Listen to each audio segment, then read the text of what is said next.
काळजी आपल्याला भगवंतापासून दूर करते. सत्वगुणात भगवंत असतो तेव्हा त्या मार्गानं आपण जावं. भगवंत आपल्यात यायला सर्व कर्म चांगल्या प्रकारे केली तरी ती भगवंतार्पण बुद्धीने करावी. व्यवहार सोडू नये, प्रयत्नही कसून करावा, परंतु त्याबरोबर मन भगवंताकडे कसं लागेल इकडे लक्ष द्यावं. आपण प्रपंचाची जितकी काळजी घेतो तितकी जरी देवाची घेतली तरी खूप होईल. आपण किती परस्वाधीन आहोत हे आजारी पडलो म्हणजे समजतं. तेव्हा आपल्या हातात किती सत्ता आहे हे ओळखून राहावं. काळजी न करता देखील प्रयत्न होणार नाही असं नाही, उलट प्रयत्न दुप्पट करावेत. पण जे फळ येईल ते भगवंताच्या इच्छेने आलं या भावनेनं समाधान मानायला पहिल्यांदा आपण शिकावं.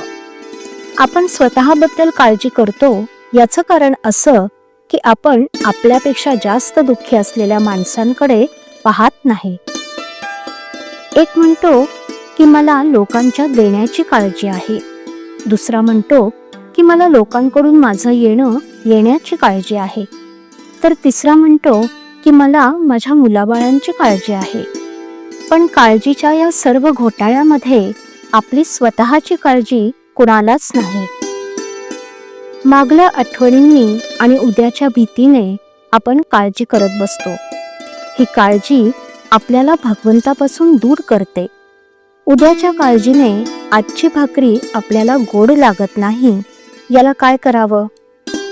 यावर रामबाण असा एकच उपाय आहे, तो म्हणजे आजपासून काळजी करण्याचं अजिबात सोडून देऊन तेवढा वेळ भगवंताच्या नामस्मरणात घालविणे.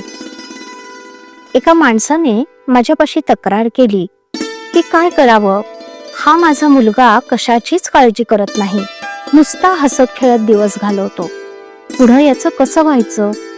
मी म्हटलं, तुमचं म्हणणं वरवर खरं दिसतं, पण वास्तविक पाहता ते खरं नाही.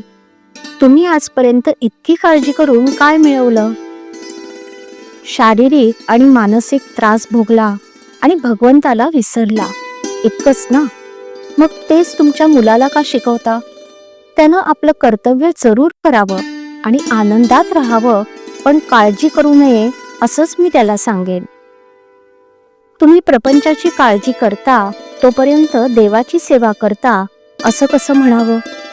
असेल तर असू दे आणि नसेल तर नसू दे, अशा मनाच्या अवस्थेत जो राहील त्यालाच काळजी सुटेल. श्रीराम. श्रीराम जय राम जय जय राम. श्रीराम जय राम जय जय राम. श्रीराम जय राम जय जय राम.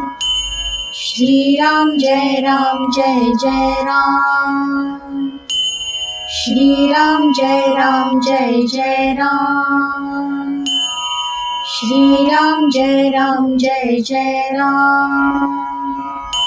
श्रीराम जय राम जय जय राम. श्रीराम जय राम जय जय राम. श्रीराम जय राम जय जय राम.